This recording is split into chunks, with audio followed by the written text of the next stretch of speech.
Hello, I am Zeda Blau, a member of the Cleveland Israel Arts Connection Advisory Committee and co-chair of Piano Cleveland, the organization that brings you the Cleveland International Piano Competition. I'm delighted to welcome you to Inside the Music, What's Israeli About the Cleveland International Piano Competition. As many of you know, the goal of the Cleveland Israel Arts Connection is to connect our community with the most dynamic 21st century cultural experiences that Israel has to offer. In 10 years, we've helped bring over 100 Israeli artists to Cleveland and partnered with 50 fine art organizations. These include all the arts: film, music, visual art, literature, theater, dance, fashion and design, and even the culinary arts.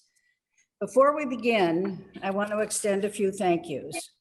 First, a sincere thank you to Ro Green, honorary producer and co-chair with Erica Hartman Horvitz for their leadership and vision.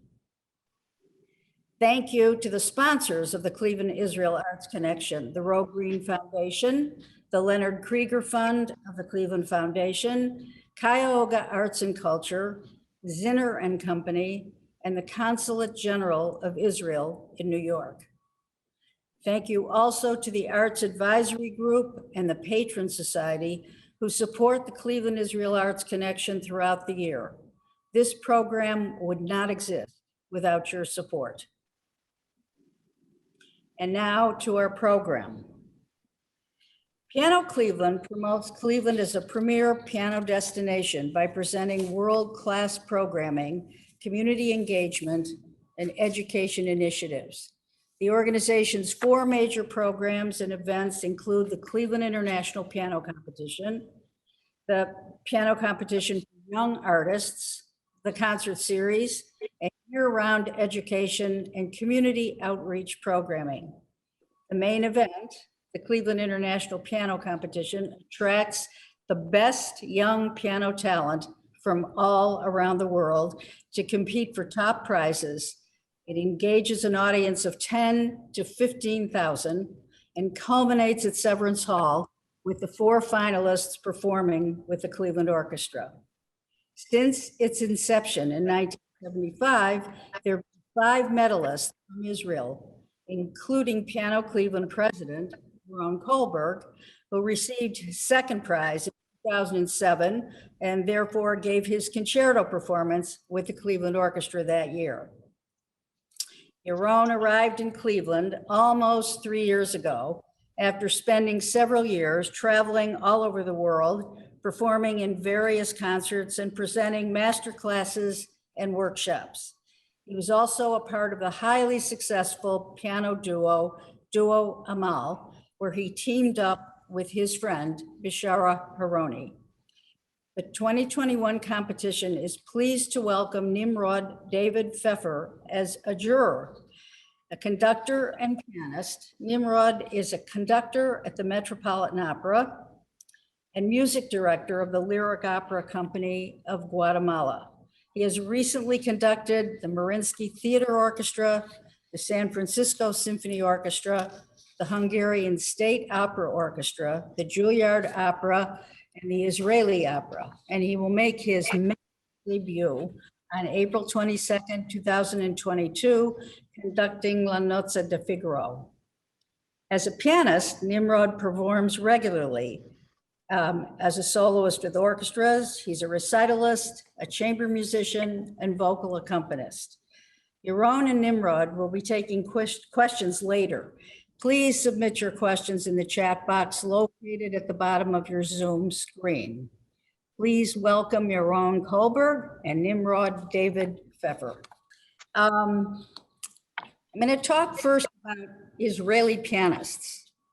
Every time I ask Yaron about an Israeli pianist that I've heard or heard a recording of, he answers, "Oh, I know him.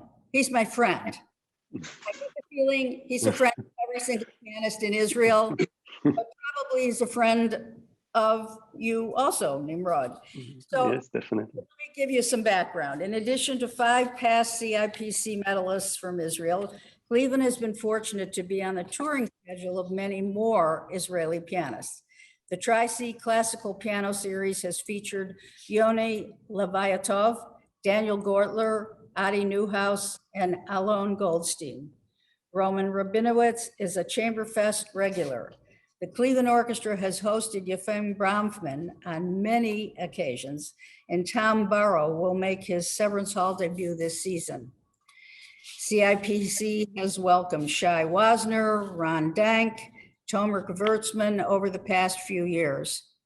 So, what is it about Israel, first of all, that produces so many outstanding classical pianists? It's a small country. So tell us, what is the atmosphere there? Tell us about your education or the education of other pianists. Let's start, I think, with Yaron. So first of all, good evening, everybody, or good afternoon. It is a pleasure to be here today. I would like to thank everybody at CIPC for hosting this wonderful event, and of course, also for being one of the sponsors and helping in bringing Nimrod to this current competition. We've had a wonderful collaboration. Actually, my path as president of Piano Cleveland started in an event of the CIAC where I presented something while being here on the jury. This was in June 2018, and this is when our board chairs at the time, Jill Clark, in addition to Zeda, who I have known and been friends with for years before that, have heard me, and this is how it actually started to develop. So I think the CIAC has a very active part and important part in me being here, and of course Debbie and Hedy and the rest of the team. Eric, I'm sorry, I don't want to forget, there are so many friends that I had met over the years and become very, very close friends with. So about the thing about Israeli pianists, I think that, well, as you know, I think the majority of the audience today is Jewish. So I would just ask maybe some of you to ask yourself, who had parents who told them, oh, you should probably play an instrument?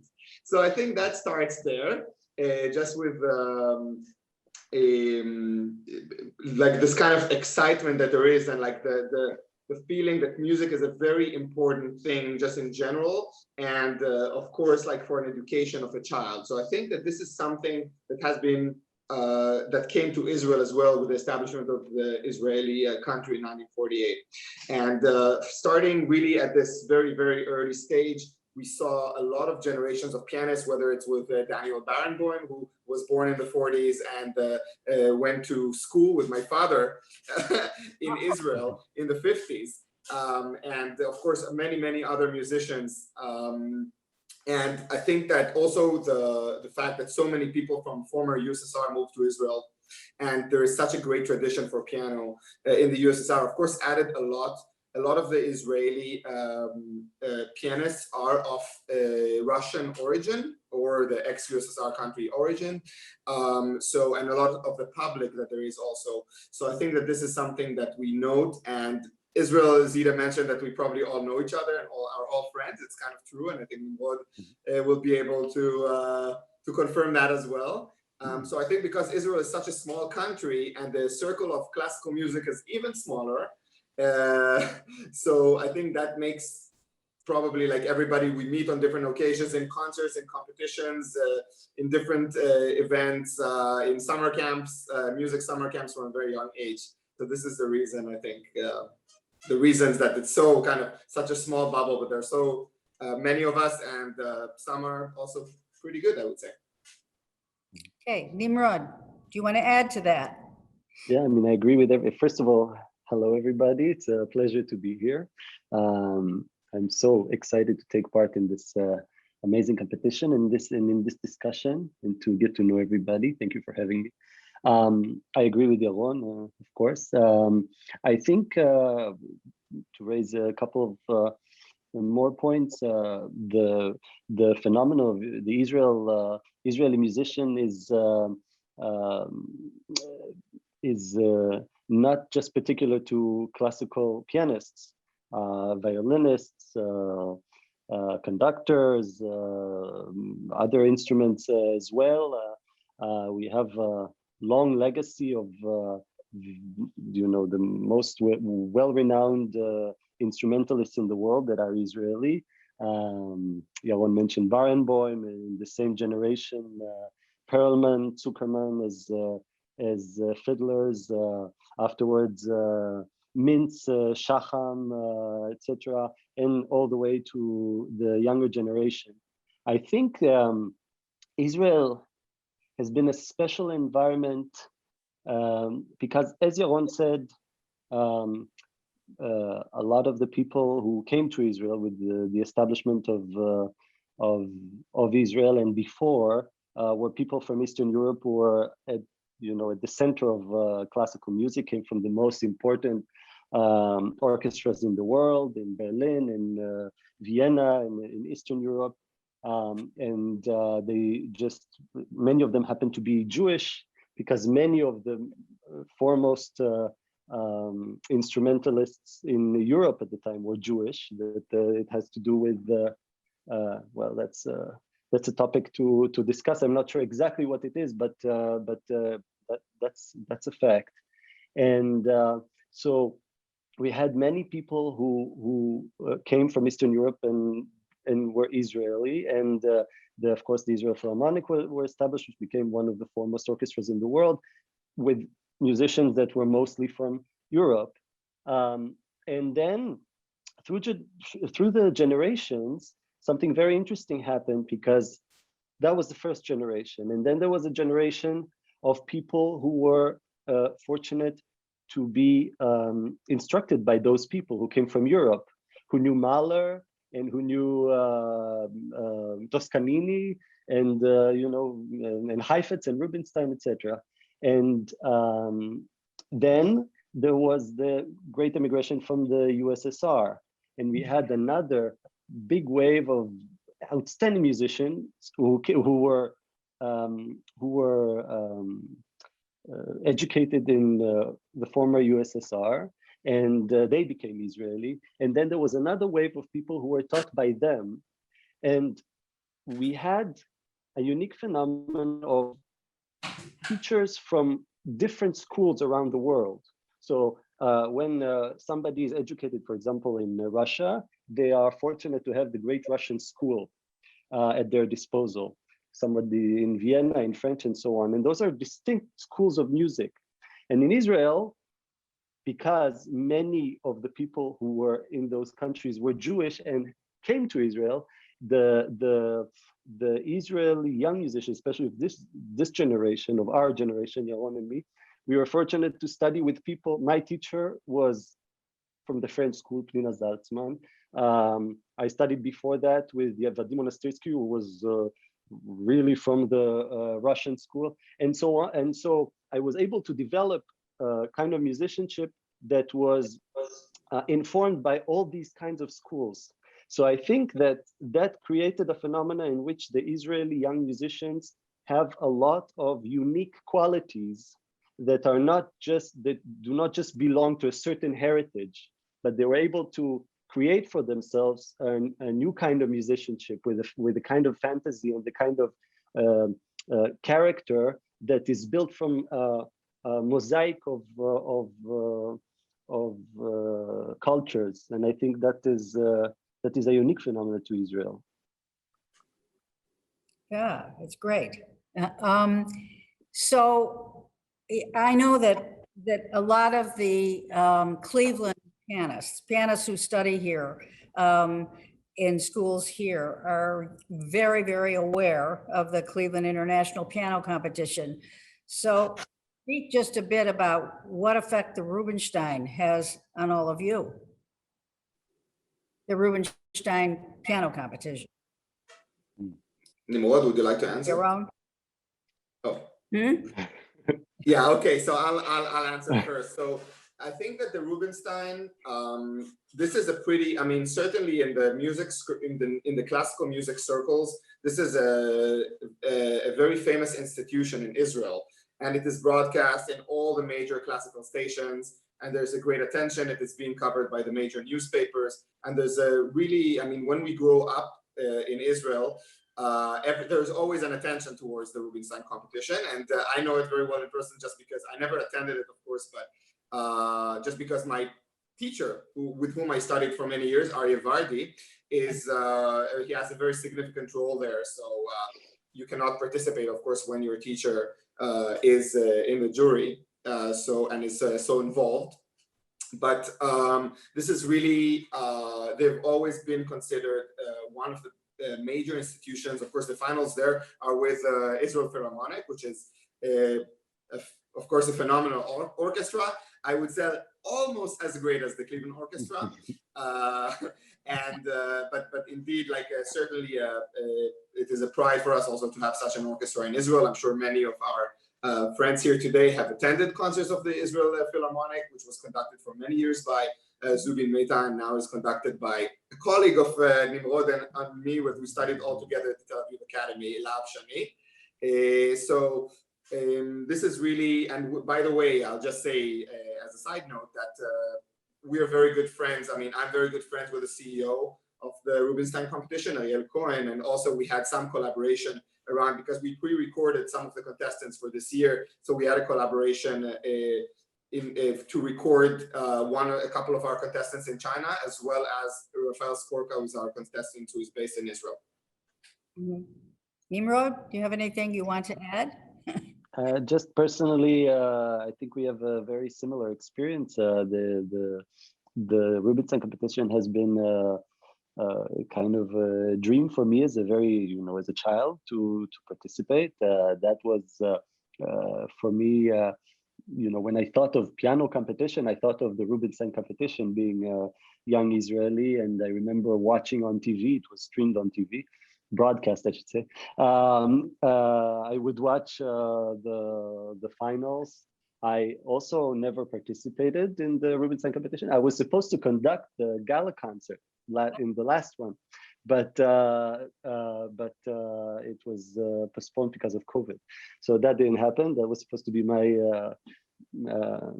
my partnership with the competition. But yeah, I mean, I think that like myself and like Yaron, every young pianist in Israel, that's a huge something to look forward to, in our careers. Okay, good. Okay, let's move along a little bit. You're both very active, or I understand that you're both very active in using music to promote a dialogue between Arabs and Jews. So Yaron, you have had a very successful playing with Bishara Haroni in Duo Amal. And Nimrod, you received the Davis Projects for Peace Award for presenting a fundraiser in honor of peace at Carnegie Hall. With Bishara.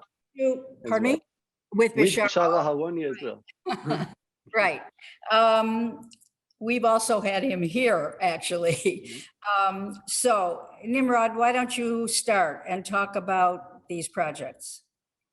Well, I've been teaching in the first in the Music Conservatory of Nazareth for a couple of years, and then in the Barenboim Conservatory in Nazareth when it was established before moving to the US, and then this project that I did with the Bishara came about because I was a student with the reason was that I was a student in the Jezreel School of Music in the Jezreel Valley in Israel, where Arabs and Jews study music together. And it was on the verge of closing due to financial difficulties. And I thought it would be a good opportunity to raise funds and raise also some media attention to the school. So we organized the concert together with the Bishara, and all the donations went to the school. We played standard classical music together, and also commissioned two pieces, one by an Arab Israeli composer, an excellent Arab Israeli composer, and one by a Jewish Israeli composer. And in fact, I wouldn't say that it's thanks to that, but I think it helped the school has survived and is still working. So I mean, this is my minor contribution, but I think the music has the power, especially in a place like Israel, to create bond between people, just because it doesn't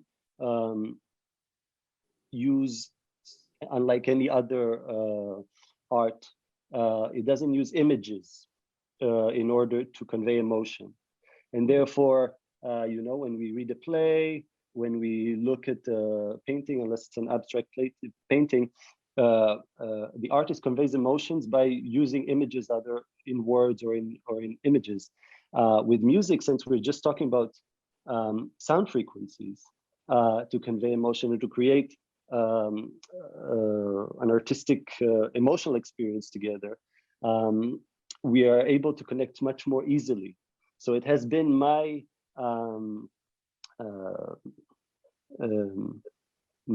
experience that especially in situations in which there is a lot of sensitivity that comes about when we have to deal with words, when we make music together, and the mutual goal is to listen to each other in not in words, but in ways that are actually much more deep than that, then there is really a chance to create something significant, something emotional significant together. And I think that's a unique power of music. And this is something that I think many people in Israel are trying to do through music. That's great. Yaron. Yeah, so I mean, Nimrod really, I think, described perfectly, I mean, what the power of music is, that really when we, when at the end of the day, it has also the same power like sports, I would just say, but there's also like an artistic aspect to it, and sort of like creating and building something, for example, when we play together. And of course, when we listen to music, and this is something that is mutual to all people, regardless of backgrounds. And I think it has a great power. Specifically in my case with the Pshara, we decided, we were invited to play a concert for peace in Oslo. It was back in 2008, and we felt a very good connection. The audience loved it, and we felt that we wanted to do it more often. Then in 2011, I moved to Berlin, and we had lived together in the same building. We had a studio with 2 pianos, and we formed a career together. So, and we really managed to, and we played all over the world in quite significant places. And I would just say that I think the thing that we had learned from our path together, by the way, we stopped playing for a few years together to focus on our own projects, and now we're back to playing together. So you may even see us at some point here in Cleveland.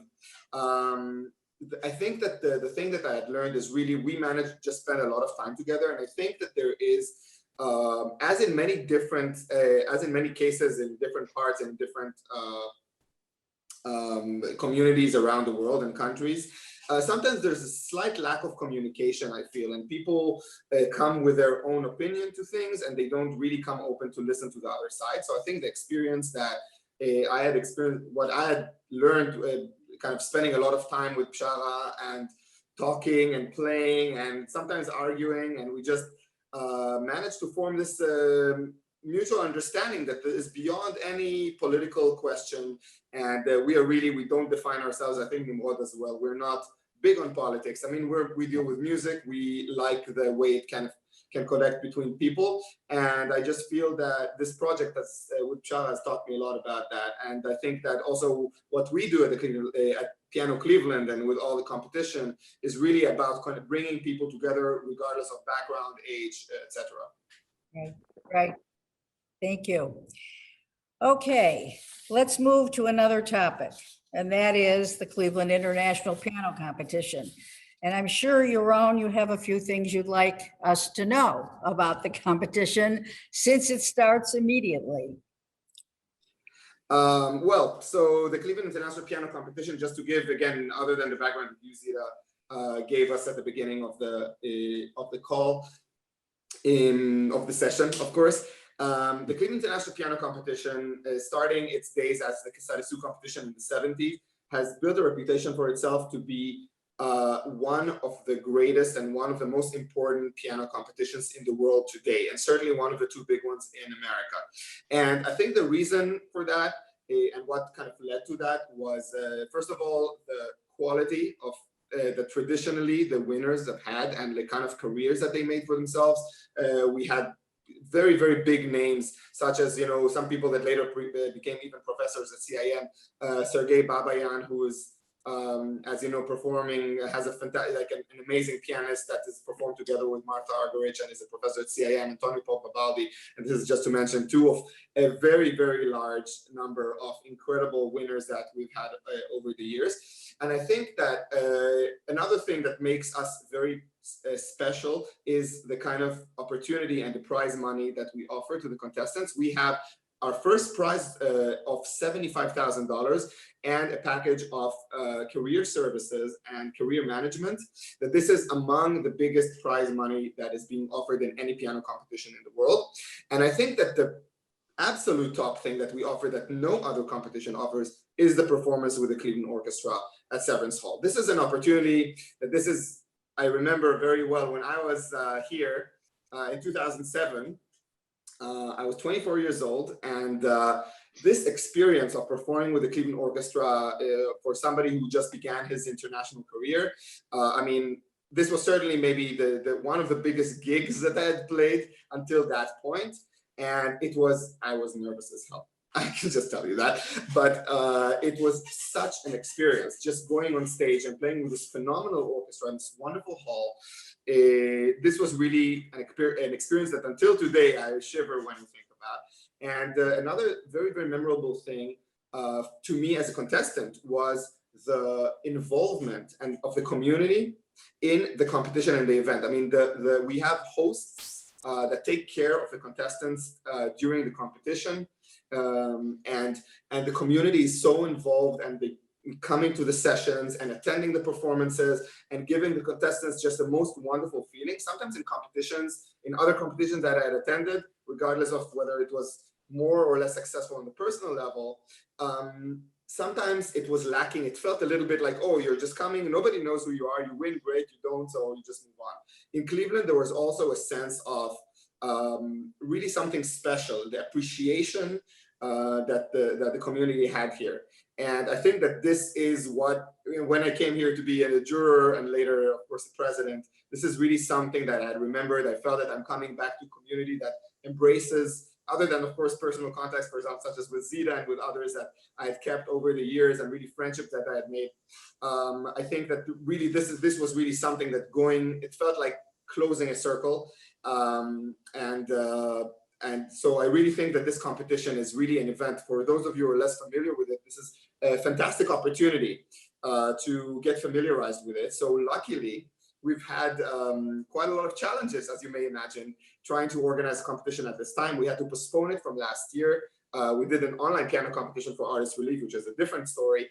But this time we decided to bring all the semi-finalists to Cleveland. We're doing the first two rounds online. You can watch them starting. Tomorrow is the opening ceremony that you can view on our website, pianocleveland.org.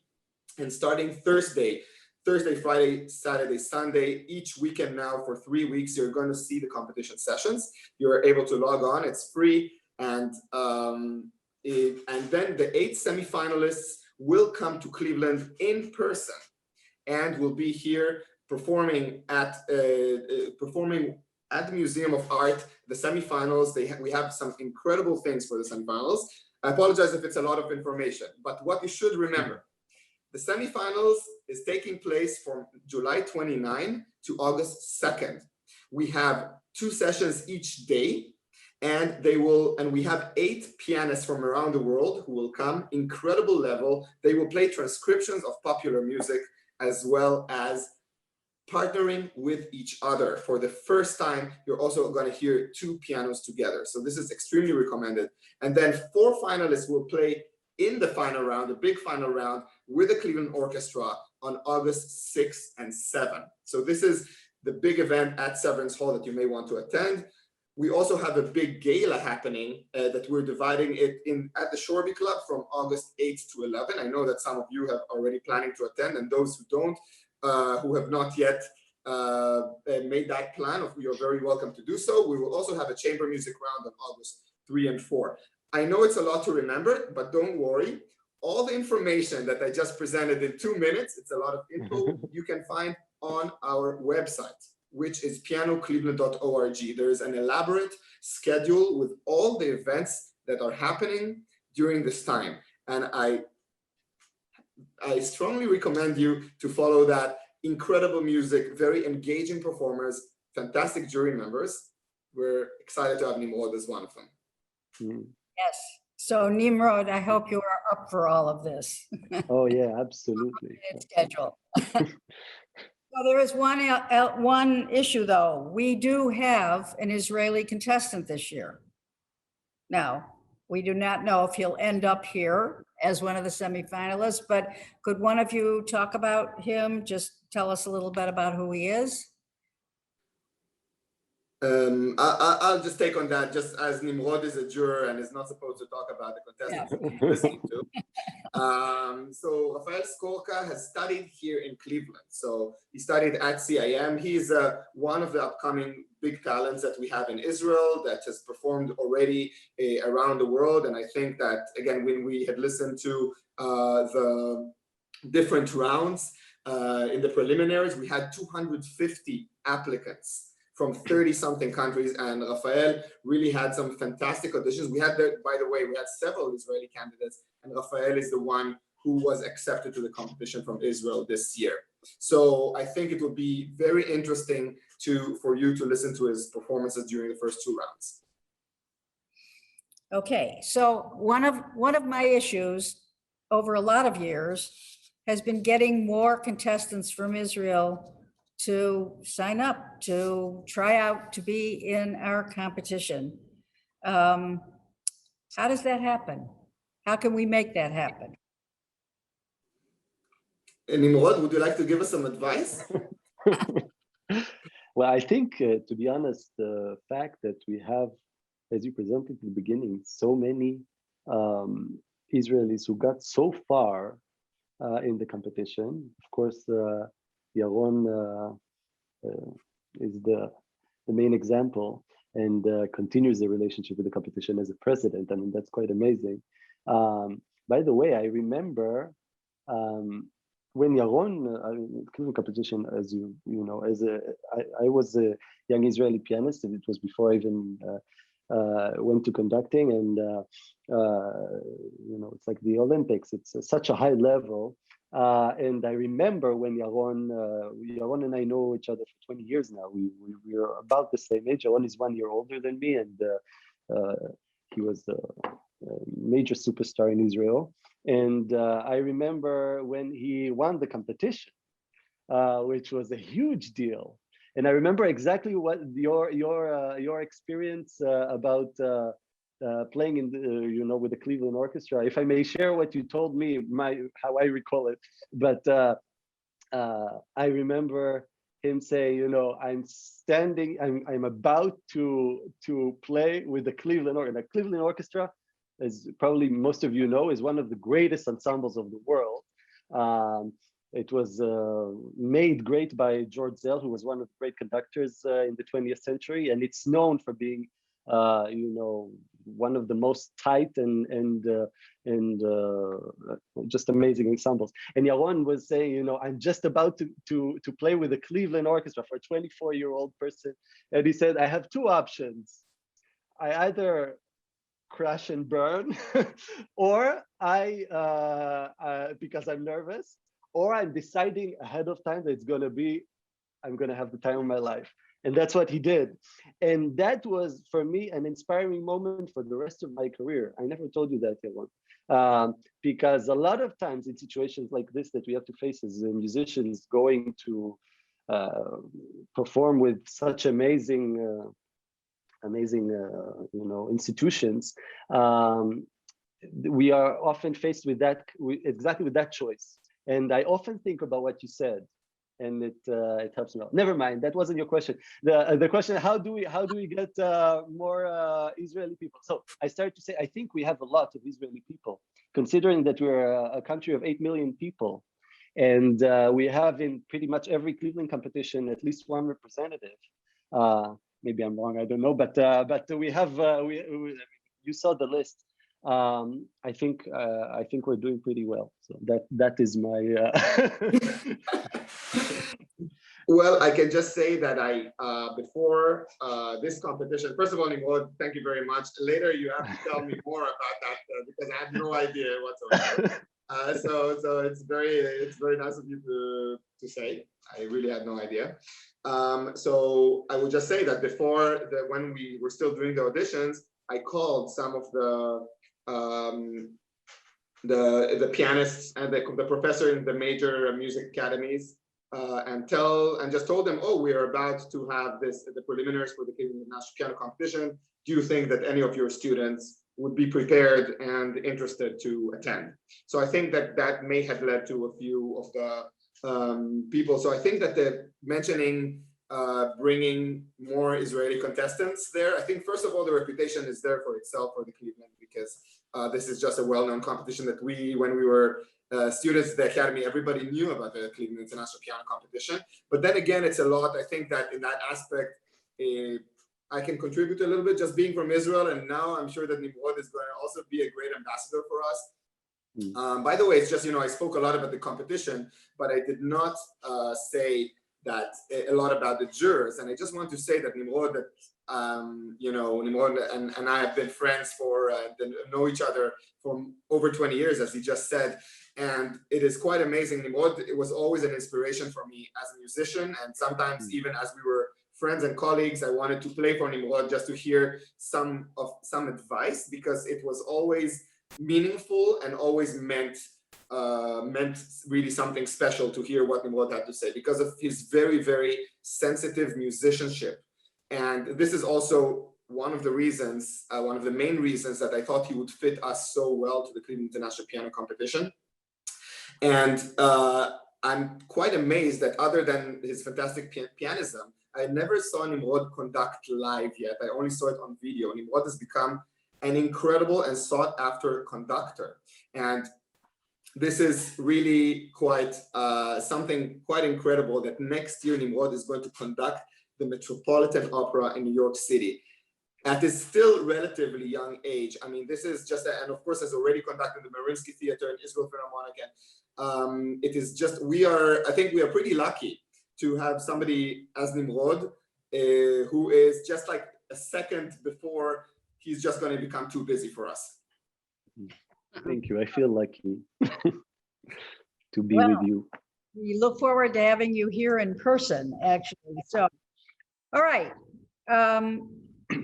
I know you're busy with the competition right now, but what about afterwards? Nimrod, you're a conductor as well as a concert pianist. What's on your schedule coming up? So, as you can imagine, this has been for all musicians quite a challenging period now. A year and a half. Personally, I had no concerts for a year and a half.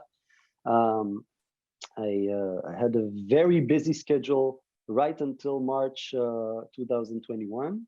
And was it? No, 2020.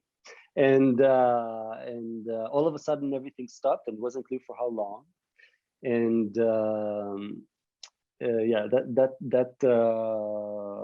and many of my very stuff that I was very much looking forward to, unfortunately had to be canceled or postponed, including my med debut that was supposed to be this year with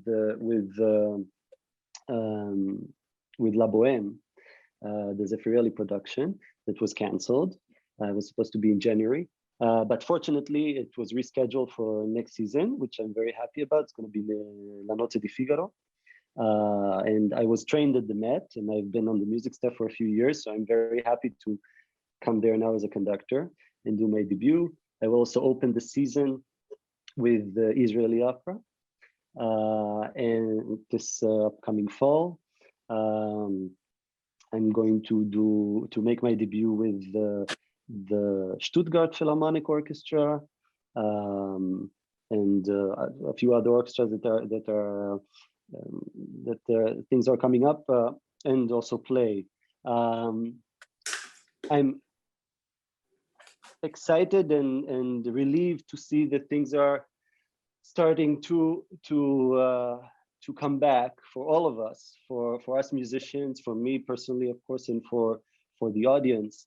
I think we all missed it a lot, and I just hope that, I mean, for example, in Israel, we thought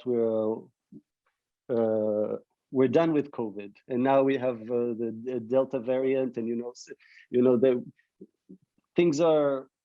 I'm optimistic by nature, and I hope things will happen as planned. But this is uncertain time still, and we all need to be prepared for anything that comes our way. But it has been a learning experience for me and for people around me, and I'm very grateful that things now start to reopen again. I think we're all looking forward to that, actually. Yeah. Yaron. Yeah, so of course, the main thing that I have coming up is the Cleveland International Piano Competition. And after that, of course, we are doing a lot of work at Piano Cleveland. We have a very exciting festival coming up in 2022 and many events along the year as well. So this is something to look forward to. Of course, at due time, we're going to share more information about all the things that we are doing as part of raising the reputation of Cleveland as well, like as a premier piano destination in America. And then my personal performances, so quite a few. I have performances scheduled both in South America in September, and I'm going to be a part of the Jerusalem Chamber Music Festival, which is the festival run by the Elena Bashkirova, the wife of Daniel Barenboim. It's probably the largest chamber music festival in Israel.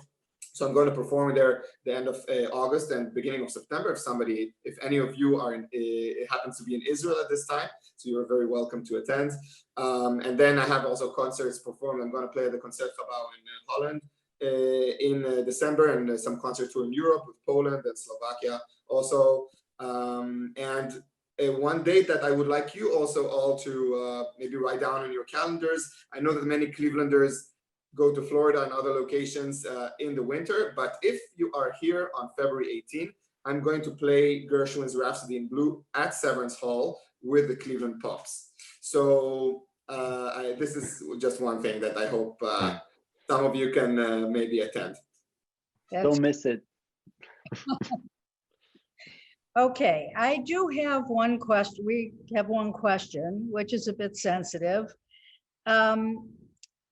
Have either of you encountered any anti-Semitic feedback in any of your performances, performance venues? Has that been an issue for either of you? I would say from my perspective, I've been lucky with this. Even when I performed with Pshara, sometimes there were not anti-Semitic, but there were like some. We mostly got positive reviews, but here and there, about the playing, we always got positive reviews, but about the project, and some people, of course, have something to say when it's in Israeli and in Arab, which is very natural. I totally understand that. But in terms of anti-Semitism, luckily, no. And I hope it stays this way. How about you, Nimrod? I have to say I had a very similar experience, thankfully.